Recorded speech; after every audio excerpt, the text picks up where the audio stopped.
and welcome to another episode of Soul Talk Radio. Today, in honor of St. Patrick's Day, I wanted to ask the question, is luck real? And before we begin, I'd like for you to cast your vote. Do you think that luck is real? Yes or no? And I'd like to see if that vote is the same after we end this episode. So for some of you, I was reading online, I was kind of asking that question online, do people think that luck is real? And most people's answer was no. However, some people said that they do believe that it's real, but in the context of what's called the law of attraction, right? And I absolutely believe in the law of attraction, that what we believe we bring into existence, and when we visualize the things that we want, we're helping to bring those things into our reality, into our existence, that sort of thing. And I found a really compelling article by a man named Richard Wiseman. He's a professor at the University of Hertfordshire in the United Kingdom, and I wanted to read you some of his points. So he does believe in luck. But what he says is, here's a quote from him. It says, "Lucky people act on the opportunities they find in their life. They try, they begin an endless number of projects, and they base their learning on interactions. This is contrary to unlucky people who suffer from paralysis from analysis." So simply based on his quote, I think that he also believes in luck in the context of the law of attraction. So he believes that people are lucky because they're taking action, right?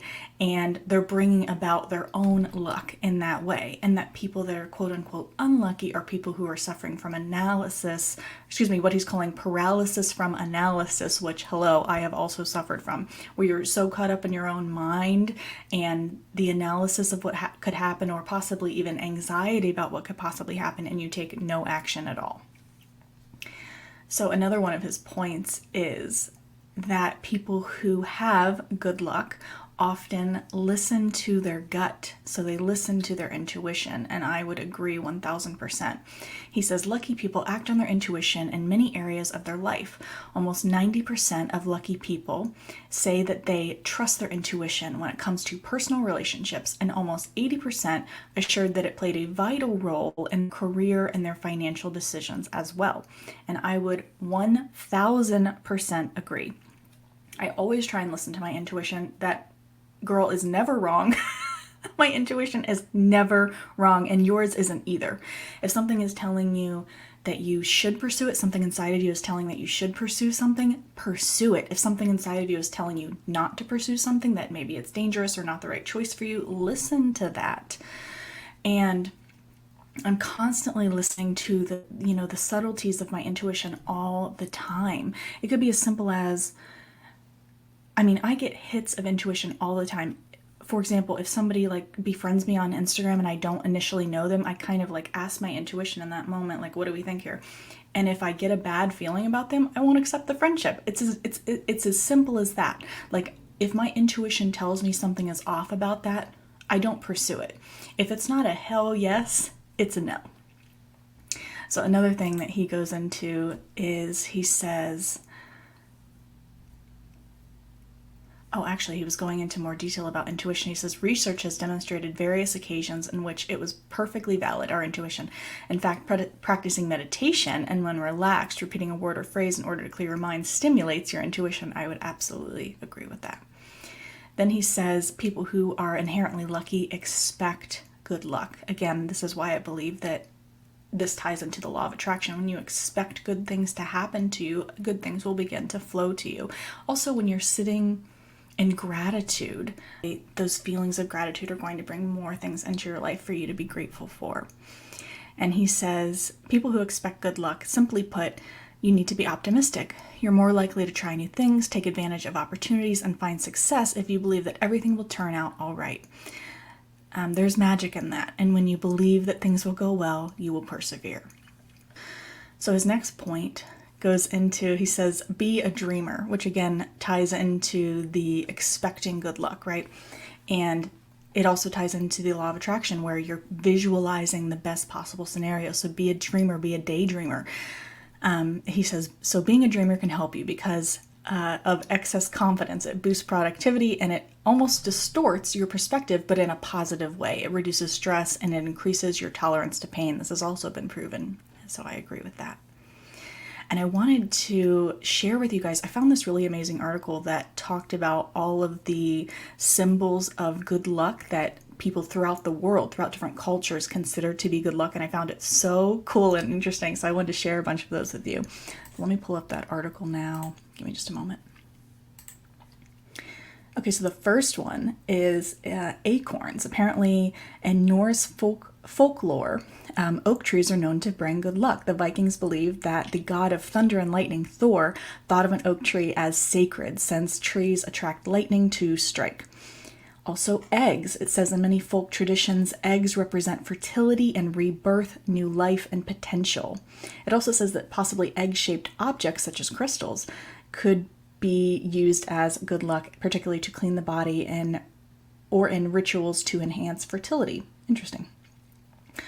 Of course, it lists the four-leaf clover. The four-leaf clover, also known as a shamrock, is associated with St. Patrick's Day in Irish tradition. In nature, the four-leaf clover is uncommon compared to the three-leaf variety, so finding a four-leaf clover is considered extremely rare and lucky.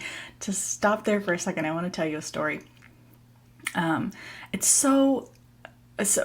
know I've told you guys a bunch of times that I'm part of a club called Toastmasters. It's an international speaking club. Anybody can join, and it just helps to enhance your public speaking skills. And this week, the topic was all about St. Patrick's Day, and I ended up doing a table topics where you have to go up there and answer a random question off the top of your head.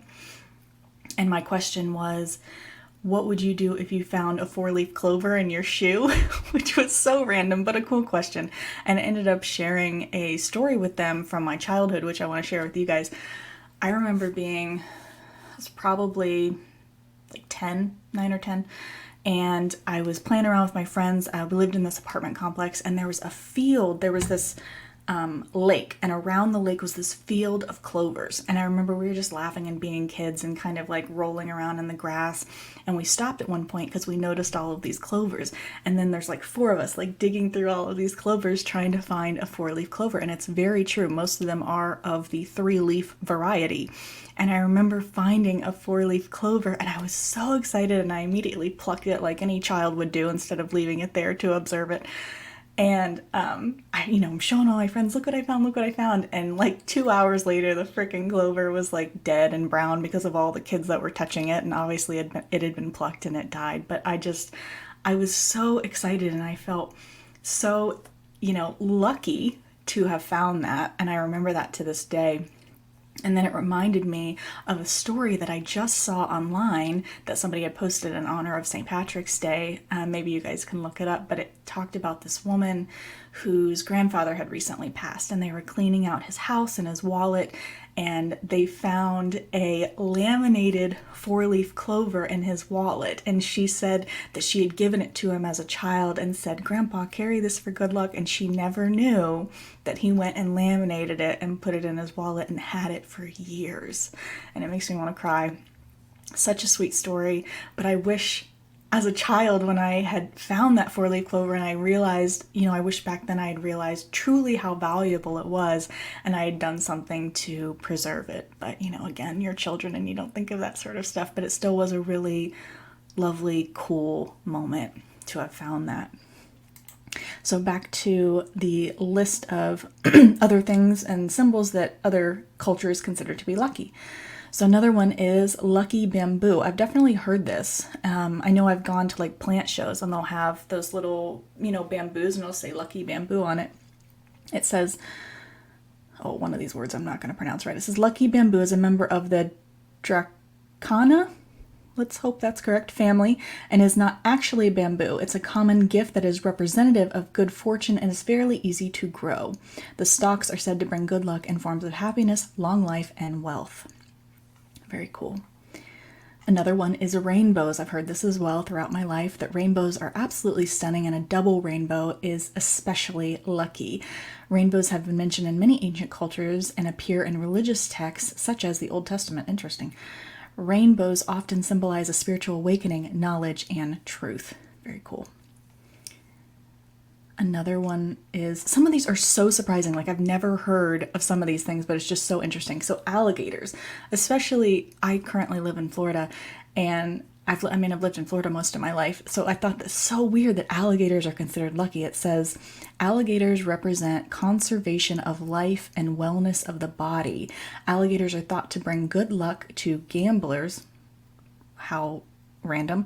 Which is why some cultures, the teeth and feet are considered especially lucky. Well, I wouldn't want to collect their teeth and feet.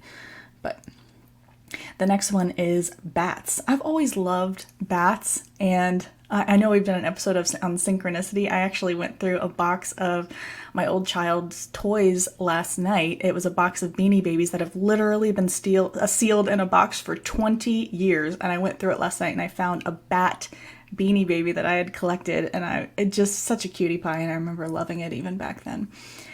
Bats are natural pollinators and keep insect populations down. Yeah, very much so. The old house that I used to live in, we had bats around that house, and the mosquitoes were so minimal because of the bats. Very cool. It says in Chinese culture, the bat represents happiness and joy. It also says 5 bats together are considered a representative of 5 blessings: long life, wealth, health, love and virtue, and a peaceful death. Beautiful. Birds. Many bird species are considered lucky. The raven, for instance, was respected by sailors, especially the Vikings, as this bird indicated that land was near. Of course, because if you see a bird, obviously land would be near. And another thing that I've heard about birds, and it doesn't list it here, and I'm not sure if it's necessarily luck but I've heard a red cardinal represents that a family member is near or that you're being protected. So I don't know if that necessarily qualifies in the category of luck, but I have heard that about red cardinals.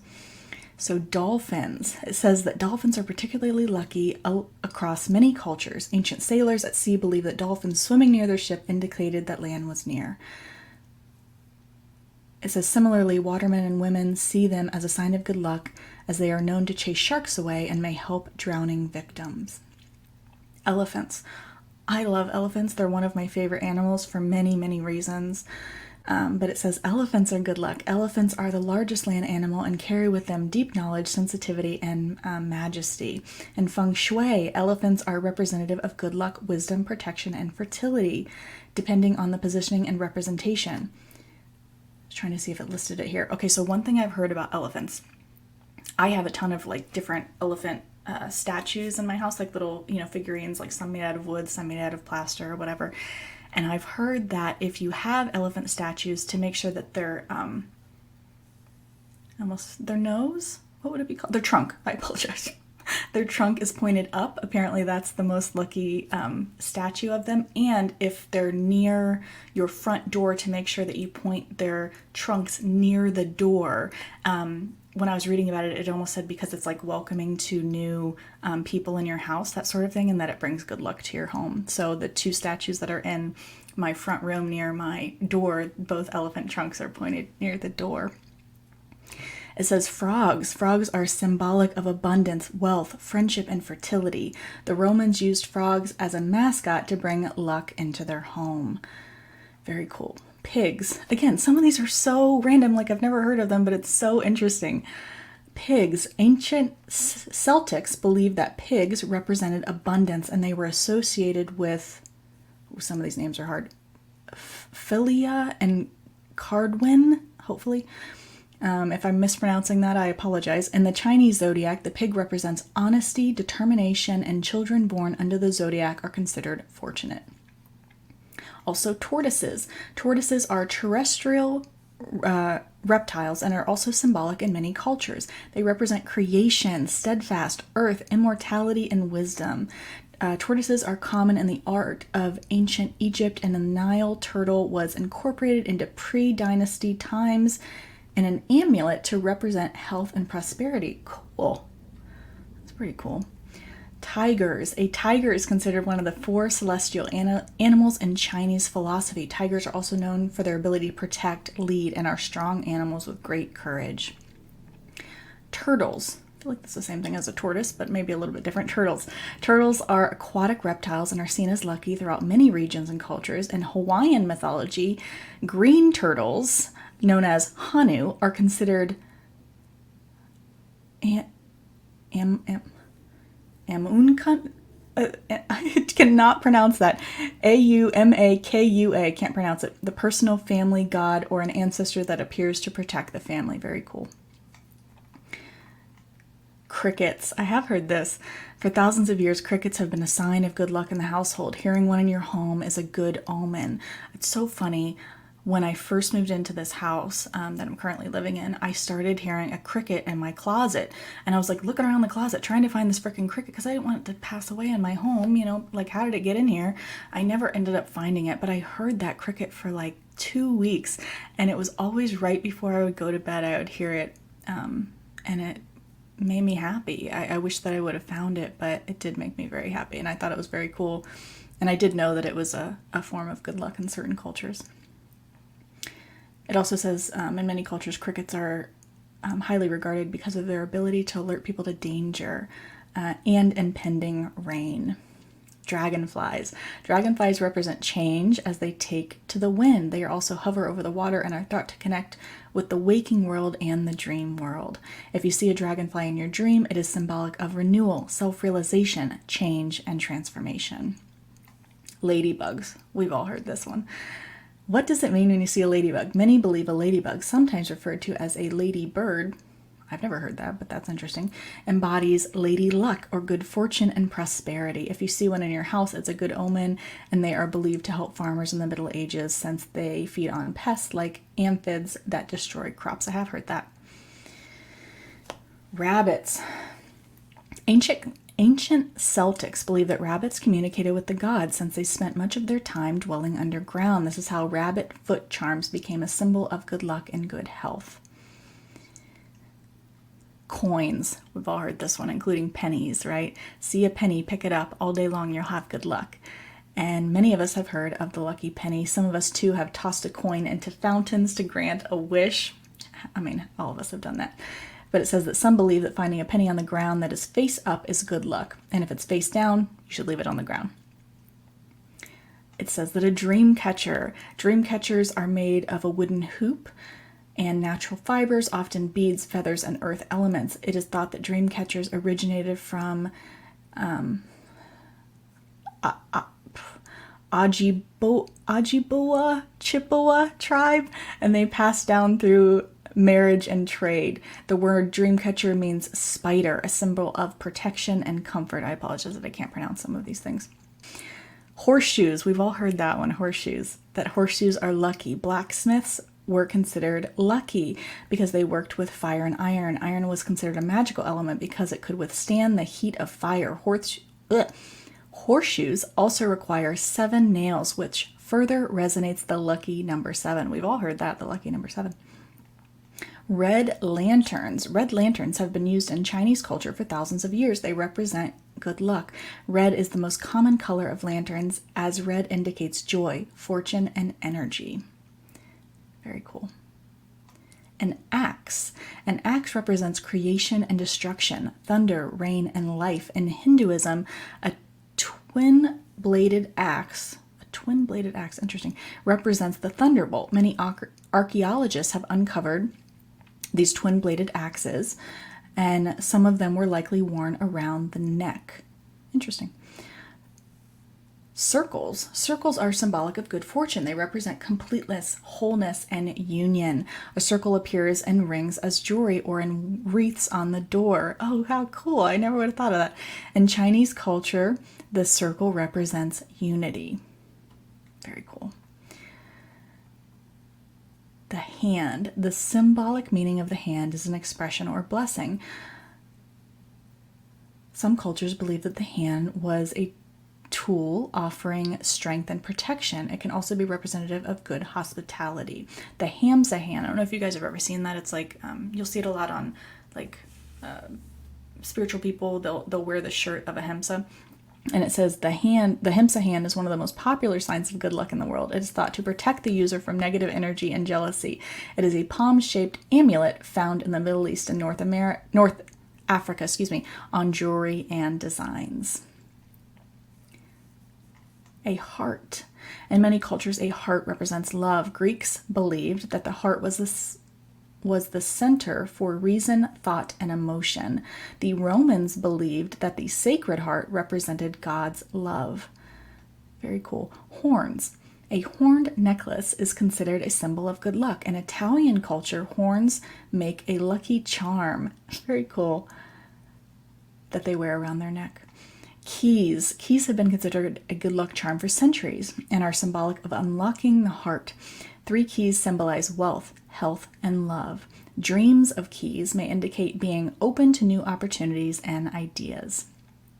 Ladders. This one's interesting because I've always heard not to walk underneath a ladder because that's bad luck. So this is interesting. So Egyptians believed that ladders were good luck. They placed ladders in the tombs to help the souls of the dead ascend to the heavens. The ladders were also worn as a protective was worn as a protective talisman by the living and the dead. Very cool. Triangles. Triangles have also held mystical significance as they have been used in charms and amulets. They represent the cycle of life, birth, maturity, and death to help form a connection between humans and gods. The wheel. The wheel is especially symbolic of cyclical existence. It also symbolizes perfection in Buddha's teaching. That makes sense because it said the circle earlier was also considered lucky. The laughing Buddha. The laughing Buddha is considered lucky. A Chinese monk was also embraced in the Japanese culture and known for a jolly nature and good personality, which is why he was depicted as always laughing. The laughing Buddha brings wealth, happiness, abundance, and contentment. Very cool. The North Star. I have heard this one. The North Star is also known as the nautical star. It offers guidance to sailors and at sea and travelers. Very cool. The evil eye. The evil eye is famous in many cultures. It wards off evil and is popularly worn as an amulet in jewelry and placed as tokens around the house. Carrying an evil eye or wearing it actually protects the wearer itself. Interesting. I don't know if you've ever seen that. The evil eye is blue, and then I think it has a little white in the middle, and it might have some teal on it if I'm picturing it correctly. It goes in, the lucky number 7. We talked about that. 7 is considered a lucky number in many cultures and religions. In Christianity, 7 represents self-sacrifice and virtue and is also referred to in scripture. Cool. Wishing wells, we knew that. Wishing wells encourages the common tradition of tossing a coin or a token for good luck into the fountain to make a wish, and many civilizations offering gifts to a well meant that you would never run dry. This is also true of an ocean or any body of water. Very cool. A wishbone, we've all heard that. A wishbone, often from a turkey, is often a token for making a wish. The rule goes that if 2 people tug on the ends of a wishbone, whoever ends up with the larger piece will get to make a wish that will come true. A stray eyelash, we've heard that. The stray eyelash serves a similar purpose to the wishbone, collecting the stray eyelash from your own face, blowing on it in the wind to make a wish. A shooting star. Starlight, star bright, first star I see tonight. I wish I may, I wish I might. Make the wish I wish tonight. Interesting. Apparently, there's a little quote that was connected to that. Stars are for making wishes. If you see a star falling from the sky, it is a magnificent event, and the person who witnesses the star can make a wish. We're down to the last few. Cat eye. Cat eyes are lucky stones. Interesting. My grandma had a cat eye ring. Interesting. I wonder if that's why she had it. It's thought to remove all obstacles and pave the path towards a smooth life. It protects the user from spirits, negative influences, and the evil eye. It says when it comes to gambling, it protects the user from losing one's fortune. Interesting. And lastly, we have a sapphire. It says sapphires have been seen as luck in many ancient times. The Greeks believed that wearing sapphires honored the gods. In many cultures and in ancient Egypt, a sapphire was thought to possess supernatural powers. Very cool. Sapphires are the birthstone of the month September. So I thought that list was very cool. very informing. I didn't know a lot of those. A lot of those I had heard of, but I just kind of forgot about them over the years. But what do you think? Do you think that luck is real? Do you think that luck exists? I do believe that there is such thing as luck, but again, I think it kind of is the same thing as the law of attraction, which I absolutely believe in. So we've come to the end of today's episode. I hope that you enjoyed today's episode. I really enjoyed researching today's episode. I really love learning about all of this stuff. And if you didn't already know, I am a mindfulness and anxiety coach. If you're interested in a session with me, you can visit my website for more information to book a free discovery call. It's meganshirey.com. If you like these episodes, please like, share, and subscribe. We record these episodes every Sunday morning at 11 a.m. and they are posted on every major podcasting platform on Monday mornings at 7 a.m. Please leave a comment or a question, and also please leave us a review. And please let me know what you thought about this episode and if you now believe that luck is real. And may you be happy, may you be well, may you be joyous and at ease, sending you infinite love, and I hope you have a beautiful week. And until next time.